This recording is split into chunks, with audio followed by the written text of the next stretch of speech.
हरिओम। वैयाकरण भूषणसार ग्रंथे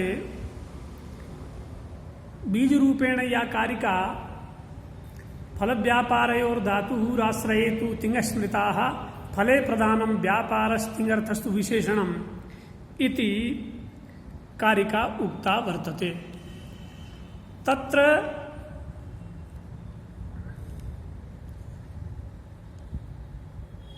फलं व्यापारश्च धात्वर्थभूतौ अथवा फल व्यापारौ धात्वर्थभूतौ इत्युक्तमस्ति। इदानीं चर्चा अपेक्ष्यते यत् फलम् इत्यस्य कोऽर्थः है। धातोः फलम् इति यो अर्थः तस्य स्वरूपं किमस्ति, किं तत्फलं, यत् आम्रादिकम् उपलभ्यते तत्फलं वा नैव। स्वरितेतः कर्तृभिप्राये क्रियाफले इति सूत्रे तत्र उक्तमस्ति यदुद्दिश्य धात्वर्थ क्रियायां प्रवृत्तिर्भवति तत्फलम्, अर्थात जिसको उद्देश्य करके धात्वर्थ क्रिया में प्रवृत्ति होती है या किसी प्रवृत्ति विशेष में आदमी लगता है,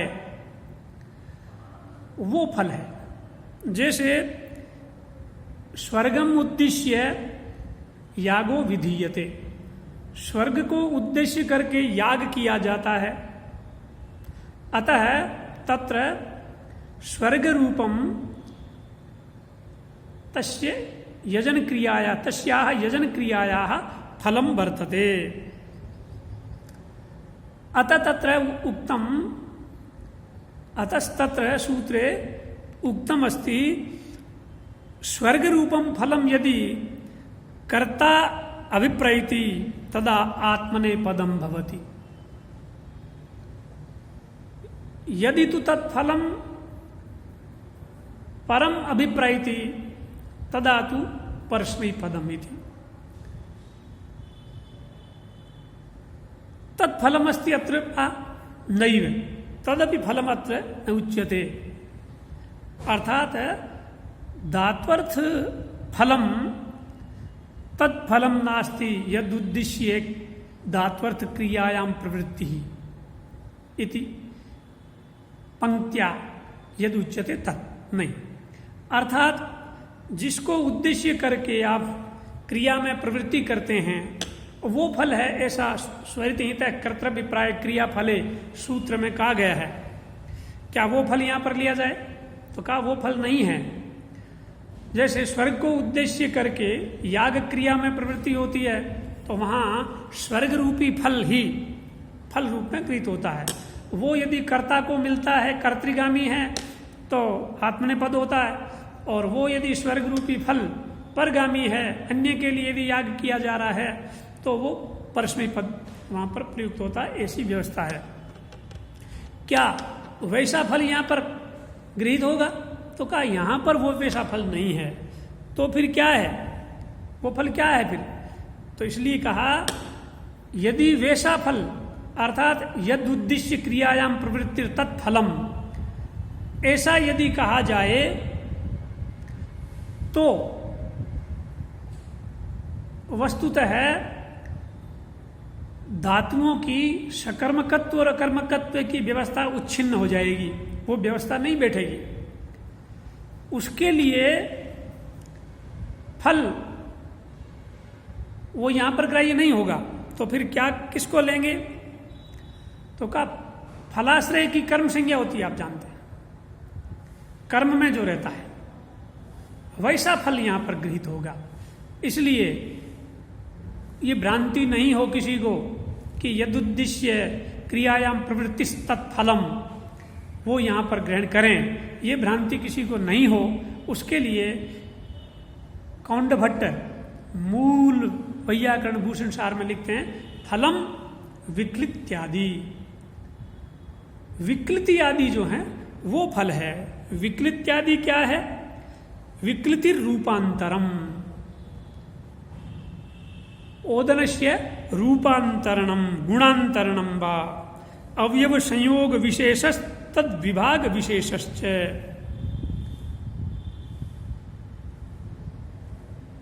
जैसे ओदनैस्तंडुलम पचति, नहीं, तंडुलान ओदनम पचति। ओदनम पचति इत्यत्र तंडुले या विक्लिति ही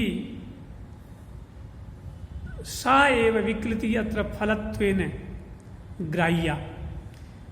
यथा ग्रामं गच्छति, तो गमन क्रियायां यद उद्देश्य भूतमस्ति, यथा ग्रामः अथवा कस्यचित् दर्शनाय तत्र गच्छति, अतः दर्शनम् उद्देश्यं तत् अत्र फलत् गम धातोः फलं तद् नास्ति, अपितु गमन व्यापार द्वारा ग्रामेण सह यह संयोग भवति, स संयोग एव फलम्। अतः विक्लित्यादि इति पदेन संयोगादीनामपि ग्रहणं कार्यम्। अर्थात धातु के द्वारा कहा जाने वाला जो व्यापार यानी क्रिया, क्रिया का यहाँ पर व्यापार नाम से भी ग्रहण किया गया है, वो भिन्न प्रसंग में है, आगे बताया जाएगा। सामान्य रूप से क्रिया व्यापक शब्द है, और यहाँ पर व्यापार जो है वो धातुवाच्य, जो धातु का जो वाच्य है उसको व्यापार कहा गया है, वो आगे प्रकरण में चलेगा। तो धातु का अर्थ जो व्यापार है, उस व्यापार से उत्पन्न होने वाला, तो फल धातु का अर्थ भी हुआ और धात्वर्थ व्यापार से जन्य भी हुआ। यहाँ ये विशेष बात ध्यान देने की है। अत्र धात्वर्थ फलम यदस्ति तद धात्वर्थ व्यापार जन्यमस्ति अथ च धात्वर्थ भूतम अप्यस्ति। धातु का वो अर्थ भी है और धात्वर्थ व्यापार से वो जन्य भी है। ये विशेष बात है यहाँ पर फल में। तो का अच्छा जी, ये फल है। व्यापार क्या है? तो कहा व्यापारस्तु भावनाभिधा साध्यत्वेनाभिधीयमाना क्रिया, ऐसा पंक्तिस्तत्र वर्तते। व्यापारस्तु भावनाभिधा साध्यत्वेन अभिधीयमाना क्रिया। व्यापार जो कि भावना नाम से कहा जा रहा है, भावना अभिधा, व्यापारस्तु भावना अभिधा साध्यत्वेन अभिधीयमाना क्रिया, जो साध्य रूप में कही जा रही है ऐसी क्रिया। व्यापार का, जिसे हम व्यापार कहते हैं, मीमांसक उसे भावना भी कहते हैं। तो भावना विधा, भावना है अभिधा जिसकी, ऐसा व्यापारस्तु साध्यत्वेन अभिधीयमाना क्रिया। भावना अभिधा है जिसकी, अर्थात भावना है नाम जिसका, ऐसी जो साध्य रूप में कही जाने वाली क्रिया ही यहाँ पर व्यापार है। भावनाभिधा इति पदम साध्यत्वेन अभिधीयमाना क्रिया इत्यस्य विशेषण पदम वर्तते। अतः व्यापारस्तु भावनाभिधा, भावना है अभिधा अर्थात भावना नाम जिसका है, ऐसी साध्य रूप में कही जाने वाली जो क्रिया है उसको यहाँ पर व्यापार कहा गया है। सामान्य रूप से जो क्रिया कही जा रही है वो क्रिया व्यापक है, उसमें सिद्ध और साध्य दोनों ही प्रकार की क्रियाएं गृहीत होती हैं। उसमें से सिद्ध क्रिया ये धातुवाच्य व्यापार नहीं है। धातुवाच्य व्यापार जो है वो साध्य है। साध्य रूप क्रिया जो है, क्रिया के दो भेद हैं, दो तरह की क्रिया है, साध्य और सिद्ध। सिद्ध क्रिया जो होती है वो घयादि प्रत्ययों के द्वारा कही जाने वाली होती है, जैसे पाक है, याग है इत्यादि क्रिया तो उसमें है, लेकिन वहां पर प्रत्ययबोध्य जो क्रिया, प्रत्ययवाच्य जो क्रिया, उसकी प्रधानता है, प्रत्यार्थ की प्रधानता है, वो सिद्ध क्रिया कहलाती है। वो लिंग संख्या से अन्वित है, उसमें लिंग का बोध होता है, पाक है, कृति ही स्त्रीलिंग का बोध हो गया, पाक है पुल्लिंग का बोध हो गया, वचन की प्रतीति भी होगी। लेकिन जो धातु का अर्थ व्यापार है वो साध्य क्रिया है, और साध्य क्रिया में लिंग संख्या की प्रतीति नहीं होती,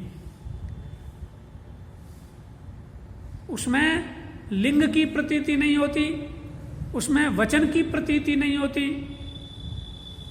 ऐसा जो, इसलिए वो अद्रव्यात्मक है, असत्वभूत है, आगे कहा जाएगा। तो ऐसा व्यापार, तो धातु का अर्थ हो गया जिस भावना, नाम जिसका है, भावना अभिधा जिसकी है, ऐसा साध्य रूप में कहा जाने वाला क्रिया या साध्य रूप में कही जाने वाली क्रिया। क्रिया के जो दो भेद हैं, सिद्ध और साध्य, उसमें से साध्य रूप में कही जाने वाली जो क्रिया है वो यहाँ पर धात्वर्थ व्यापार है। व्यापार का अर्थ वो है, न कि क्रिया मात्र। क्रिया मात्र का यदि ग्रहण कर लेते हो तो फिर तो धातु का अर्थ सिद्ध और साध्य दोनों क्रिया होगी, वो नहीं है। सिद्ध क्रिया प्रत्ययवाच्य होती है, ये आगे स्पष्ट किया जाएगा। उक्तंच वाक्य पदीय, जैसा कि वाक्य पदीय में इस सिद्ध, ये साध्य व्यापार को या साध्य क्रिया को व्यापार कहा जाता है, ये कहा गया है। उक्तंच वाक्य पदीय यावत् सिद्धम असिद्धम वा साध्यत्वेनाभिधीयते आश्रित क्रम रूपत्वात् साक्रियेत्यभिधीयते। यावत् सिद्धम असिद्धम वा साध्यत्वेनाभिधीयते आश्रित क्रम रूपत्वात् साक्रिया इत्यभिधीयते। यावत् जो कुछ भी, सिद्धम असिद्धम वा। अब यहां देखिए, क्रिया सामान्य रूप से मन बताइए दो तरह की, सिद्ध और साध्य। साध्य के फिर दो भेद, एक सिद्ध साध्य, एक असिद्ध साध्य। एक सिद्ध क्रिया अलग है जो कि धातुवाच्य, जो कि प्रत्ययवाच्य ही आगे आएगा। यहां साध्य क्रिया ही व्यापार है, धातु का अर्थ है, धात्वर्थ व्यापार है, ये बात कही गई है।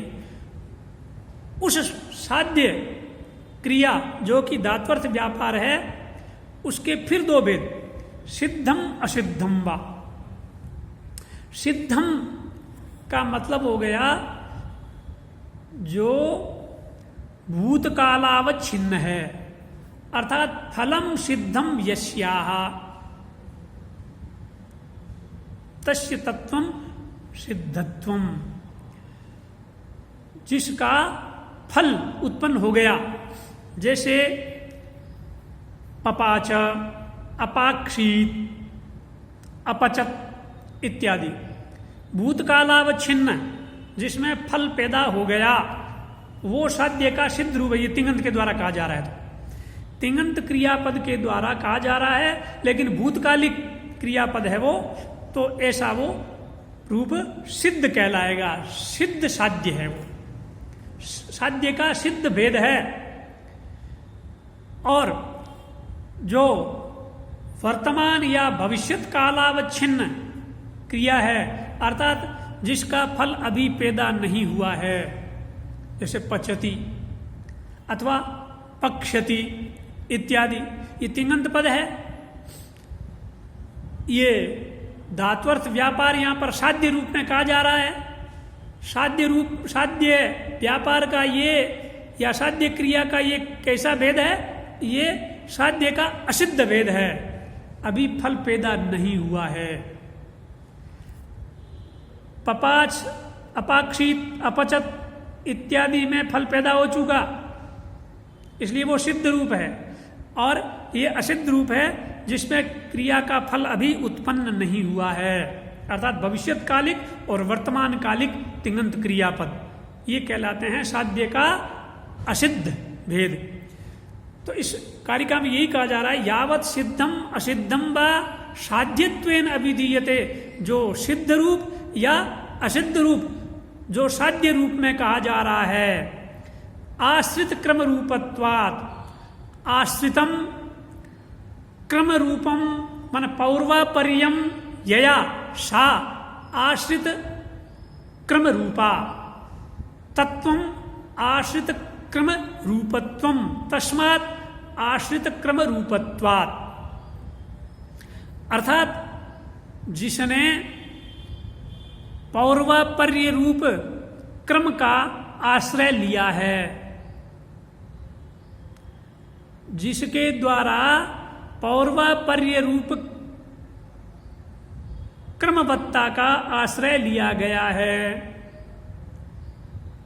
ये ध्यान दीजिए,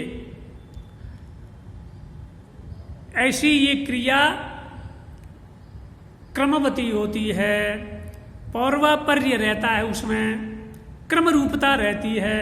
साध्य अर्थात ये व्यापार की विशेषता है, उसकी साध्य रूपता होती है, अर्थात वो साध्य रूप होता है, असत्य रूप होता है,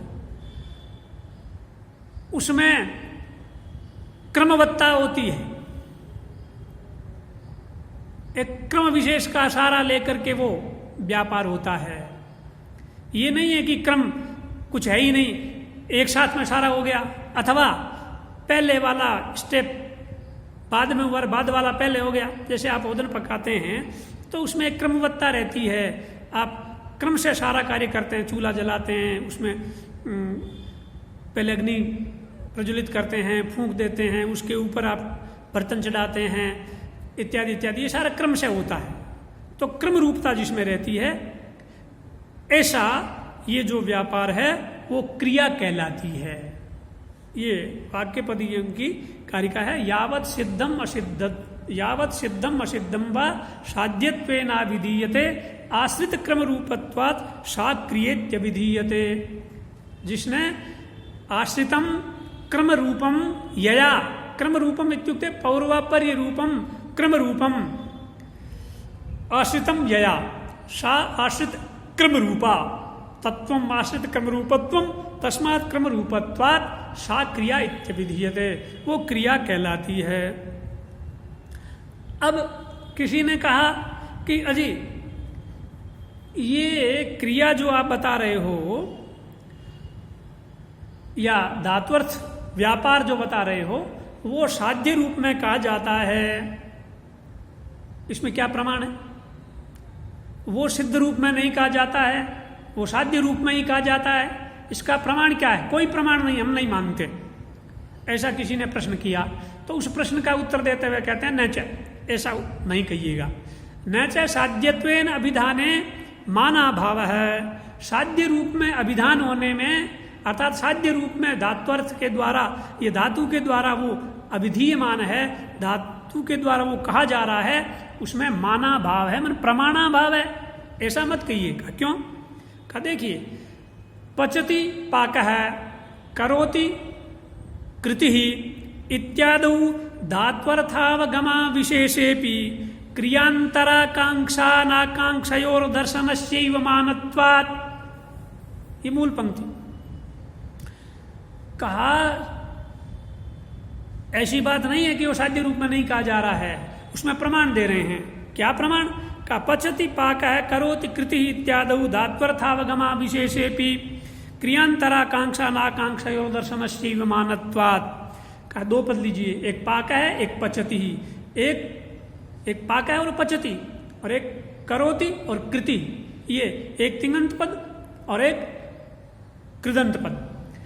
अब यहाँ दोनों पाक है और पचति में धात्वर्थ का अवगम अविशेष, मन समान रूप से धात्वर्थ की प्रतीति समान रूप से हो रही है, फिर भी क्रियांतराकांक्षा नाकांक्षा और दर्शनस्यैव मानत्वात्, क्रियांतर की आकांक्षा और अनाकांक्षा, एक जगह क्रियांतर की आकांक्षा हो रही है, क्रियांतर की कोई दूसरे क्रियापद की अपेक्षा होती है, और दूसरी जगह क्रियांतर की अपेक्षा नहीं हो रही है, क्रियांतर की आकांक्षा नहीं हो रही है। तो क्रियांतर की आकांक्षा और अनाकांक्षा, इन दो चीजों का दर्शन, इन दो चीजों की उपस्थिति ही इसमें मान है। तथा च क्रियांतराकांक्षा अनुत्थापकतावच्छेदक रूपम साध्यत्वम, जो क्रियांतर की आकांक्षा का अनुत्थापकतावच्छेदक रूप जो है, क्रियांतर की आकांक्षा जहां पर नहीं उठ रही है, ऐसा जो रूप है वो साध्य रूप है। अब देखिए, पचती आपने कहा, पचती कहने से यद्यपि कै पचती, किम पचती, कुत्र पचती इत्यादि कारक पदों की अपेक्षा तो है, कारक पदों की आकांक्षा तो है, लेकिन किसी क्रियापद की अपेक्षा नहीं है। लेकिन पाक यदि आप कहते हो तो किसी क्रियापद की भी अपेक्षा रहती है। पाक है किम जातम, तो पाक नश्यति वा, पाको नष्ट है, पाक जायते, पाक भविष्यति इत्यादि किसी क्रियांतर की अपेक्षा रहती है। तो इसका साफ साफ हुआ कि पचती में क्रियांतर की अपेक्षा है नहीं, पचती में क्रियांतर की आकांक्षा नहीं है, जबकि पाके में क्रियांतर की आकांक्षा है। इसी प्रकार करोति में क्रियांतर की आकांक्षा नहीं है और कृति में क्रियांतर की आकांक्षा है। तो जहां पर क्रियांतर की आकांक्षा नहीं है वो रूप साध्य रूप है, साध्यता में ये प्रमाण है। और तद रूपवत्वम असत्वभूतत्वम, ऐसा जो रूप है क्रियांतर की आकांक्षा का अनुत्थापकता व छेदक रूप जो है वो असत्वभूत होता है, वो सत्वभूत नहीं है। अर्थात सत्व माना द्रव्य, द्रव्य की तरह नहीं है, अद्रव्यात्मक है। द्रव्य जो होता है उसमें लिंग संख्या की अन्विति होती है, लिंग संख्या का दर्शन होता है, लिंग संख्या की प्रतीति होती है, इसमें नहीं होती है। इसलिए ये इसको असत्वभूत रूप कहते हैं।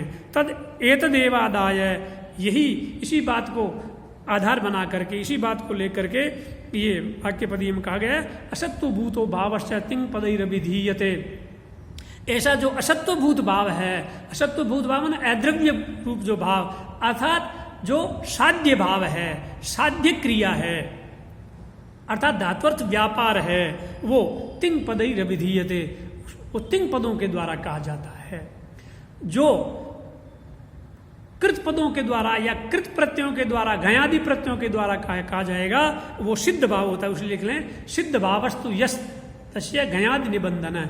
जो सिद्ध भाव होता है वो घयादि प्रत्यय का वाच्य होता है, और जो धात्वर्थ व्यापार है वो आपका साध्य रूप होता है, ऐसा वाक्यपदीय में कहा गया है।